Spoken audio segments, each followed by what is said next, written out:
We're excited to announce that the Autodesk Data Exchange Connector for Navisworks is now generally available.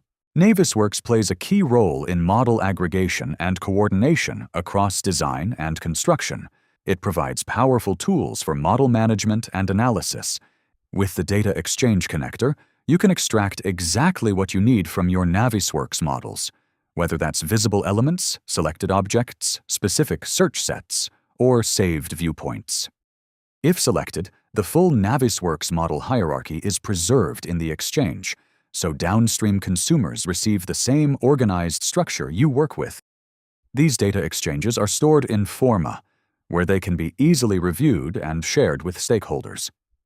They can also be brought into other tools through our connectors, including Revit, Tekla Structures, Rhino, and Inventor, or into Power BI for deeper data analysis, enabling interactive model exploration alongside your data. All connectors are available through the Autodesk App Store and Autodesk account. As always, we look forward to your feedback.